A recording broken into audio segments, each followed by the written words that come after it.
Մարդու կյանքի առաջին ձայնը սրտի զարկն է և երբեմն վերջինը նույնպես։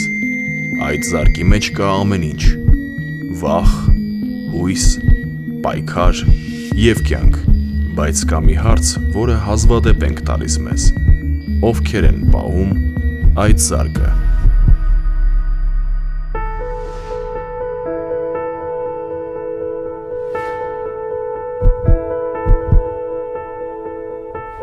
«1990-ականներ Հայաստան, մի երկիր, որը նոր էր սովորում անկախ շնչել, մի ժամանակաշրջան լի դժվարություններով, անորոշությամբ և փորձություններով։ Բայց հենց այդ ժամանակ էր, երբ որոշ մարդիկ ընտրեցին ոչ թե հեռանալ, այլ մնալ, ընտրեցին պահել սիրտը։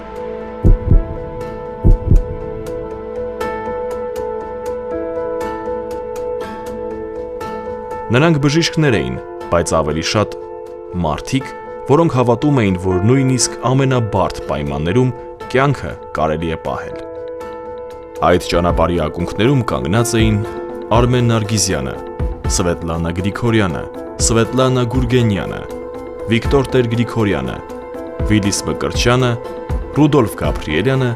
և հայկական սրտաբանության բազմաթիվ նվիրյալներ։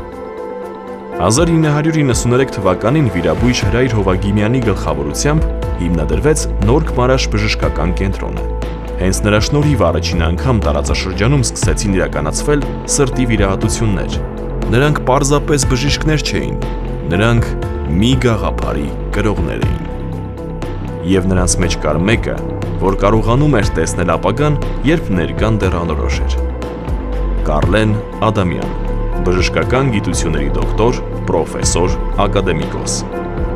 Բայց նրա մասին խոսելիս մարդիկ առաջին հերթին ասում են յուրահատուկ մարդ։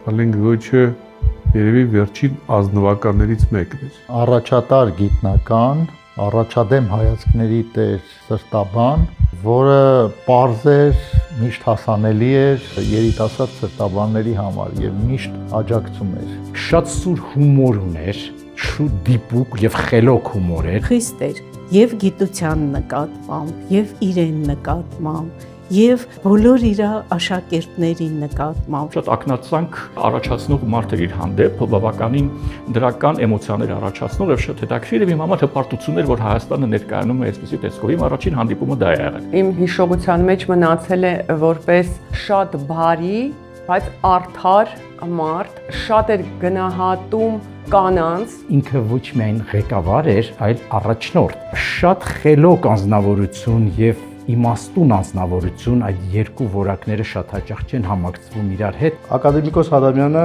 միայն սրտաբան գիտնական չէր, նա փիլիսոփա գիտնական էր և իր սաների առաջ ճանապարհ բացող։ Միշտ բարձրացնում է նրանց, բայց եթե ինչ-որ մեկը ինչ-որ մի սխալ է անում, նա երբեք չի լռի և ցույց կտա նրա սխալը։ Աղջիկ ջան, ես ինչ ես անում։ Այս իր ասածը սա միշտ կմնա մեզ հետ, իրեն աշակերտների հետ։ 1996 թվական մի որոշում, որը փոխեց ամեն ինչ, ստեղծվեց Հայաստանի սրտաբանների ասոցիացիան։ Մի հարթակ, որը միավորեց մասնագետներին և բացեց ճանապարհ դեպի աշխարհ։ Մենք իհարկե գիտակցում էինք ինչքան դա կարևոր է, որովհետև վերջապես մեզ սկսելու էր աշխարհը ճանաչել առանձին, որպես առանձին երկիր իր գիտությամբ և իր սրտաբանական ծառայությամբ։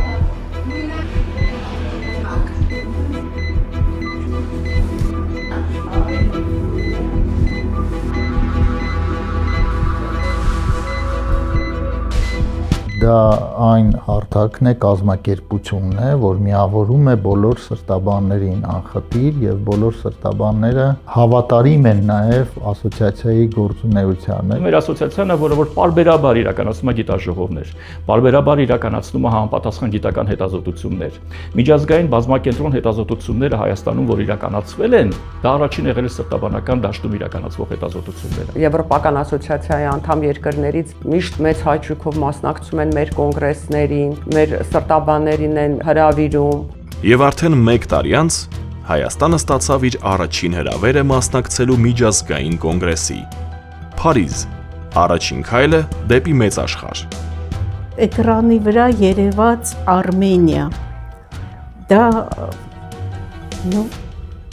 շատ էմոցիոնալ պահ էր, շատ, եւ հնչեց մեր հիմնը, որ հնչեց, մարդիկ կանգնեցին եւ սկսեցին ծափահարել։ Ես արցունքներ էր գնում, չգիտեմ, դժվար է ասելը, բայց դա այդպես էր։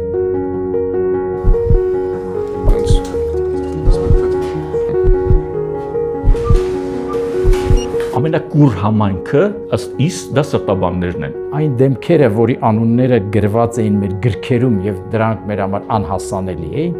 դու կես մետրի վրա կանգնած իրենց հետ զրուցում ես, խոսում ես, հարցեր ես տալիս եւ իրանք քեզ պատասխաններ են տալիս եւ այդ զրույցի մեջ դու ստանում ես այնպիսի պատասխաններ, որոնք գրված չեն ոչ մի գրքերում։ Այսօր 3 տասնամյակ անց Հայաստանի սրտաբանների ասոցիացիան շարունակում է իր ճանապարհը։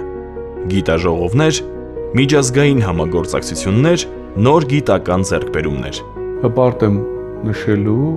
վերջին 4-5 տարիների ընթացքում մեր ասոցիացիայի մի ուղղությունը դա միջազգային համագործակցություններ, միջազգային պրոյեկտները եւ այդ շրջանակներում մենք անց ենք կացրել համատեղ գիտական միջոցառումներ։ Այս տարի ձմռանը անցկացրեցինք Ֆրանսիայի սրտաբանության ընկերության հետ համատեղ նիստ Փարիզում, European Heart Journal-ի հետ համատեղ սեսիան, որի մասնակցեցին գլխավոր խմբագիրները, հանրահայտ պրոֆեսոր Ֆիլիպ Օկրեան, Պետր Սեֆերովիչը եւ շատ մեծ տպավորություն ստացան հենց իրենք առաջին հերթին։ 2025 թվականին Ասիական սրտաբանների ասոցիացիան կազմակերպել էր իրանց հերթական ասիական մեծ պատի կոնգրեսը 36-րդ։ Մենք պատրաստեցինք հոդված, որը նվիրված էր Հայաստանում սրտամկանի ինֆարկտի բուժման նվաճումներին։ Ես ելույթ ունեցա, հետո մեծ հետաքրքրություն դա առաջացրեց իրանց ղեկավարության կողմից եւ իրենք հետո հետադարձ նամակ գրեցին, որ մենք ուզում ենք, որ ձեր այդ աշխատանքը, որը դուք կատարել եք Համլետ Գրիգորիչի իհարկե գլխավորությամբ, տպվի մեր ամսագրում։ Հայ բժիշկներն այսօր ներկայանում են աշխարհի ամենահեղինակավոր հարթակներում։ Նրանց ձայնը լսվում է, նրանց աշխատանքը գնահատվում է, բայց ամենակարևորը այս ճանապարհը շարունակվում է։ Մեր ասոցիացիան տարբերվում է նաև նրանով, որ շատ մեծ տեղ են տալի երիտասարդ սրտաբաններին, իրանց գիտական աշխատանքներին եւ դա իմ դուրը շատ գալիս է։ 2017 թվականին նամակով երիտասարդ սրտաբաններով դիմեցինք արդեն հաջորդ նախագահ պրոֆեսոր Զելվեյանին եւ այդ օրվանից ի վեր ստեղծվեց Սրտաբանների հայկական ասոցիացիայում երիտասարդ սրտաբանների աշխատանքային խումբ։ Իհարկե շատ կարևոր է, որ այն երիտասարդները, որոնք դրսևորում են գիտական բարձր մակարդակ, նրանց ամեն կերպ հնարավոր չափով խրախուսել հասնելու բարձունքների։ Մեր շատ երիտասարդ սրտաբաններ միջազգային հարթակներում, միջազգային սրտաբանական կոնգրեսներում ներկայացնում են իրենց գիտական թեզիսները, աշխատանքները եւ այդ աշխատանքները հաջողությամբ զեկուցվում են։ Ունենք մրցանակ լավագույն երիտասարդ սրտաբան տարվա, որը կրում է հենց Կարլեն Գրիգորիչի անունը։ Այս պատմությունը միայն անցյալի մասին չէ, այն ապագայի մասին է։ Երիտասարդ բժիշկների, որոնք այսօր շարունակում են սկսվածը, որոնք սովորում են, զարգանում եւ մի օր կդառնան այս պատմության նոր հեղինակները, որովհետեւ սիրտը կանգ չի առնում։ Մեր ասոցիացիան 30 տարեկան է։ Հետագա տարիներին ես կուզենայի տեսնել, որ այսինքն այն տրենդը, որը դեպի վերև է բարձրանում, շարունակի բարձրանալ։ Ցանկանում եմ, որ ասոցիացիան ընդլայնվի, առաջի հերթին լինի ավելի հզոր, ավելի հարուստ ֆինանսական գումարներով, ավելի լայն համագործակցություն Եվրոպայի սրտաբանների ասոցիացիայի հետ, որ ավելի շատ մեր երիտասարդ բժիշկները աճ գրանցեն եւ մասնակցեն այդ կոնֆերանսներին Եվ մեր ասոցիացիայում խորացնել թվային եւ արհեստական բանականության դերը ժամանակակից սրտաբանության մեջ։ Նրանք մարդիկ են, որոնք կանգնած են կողք կողքի, մեկ նպատակի շուրջ՝ պահել կյանքը, պահել սիրտը։ Եվ քանի դեռ կա այդ զարկը, կա կյանք։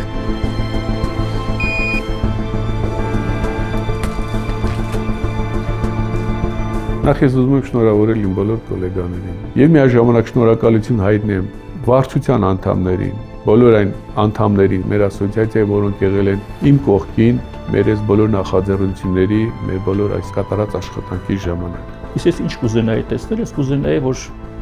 անիրականանալու բան ասեմ, 300 ժամանակին ներկա լինեի։ Իսկ որպես վերջաբան, մենք անընդհատ մտահոգվում ենք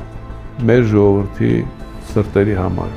Ես ուզում եմ, որ նաև մեր բժիշկների սրտերը երկար բաբախեն։ Իմ ընկերների, իմ գործընկերների սրտերը երկար բաբախեն եւ նրանք արագանան միայն դրական էմոցիաներից։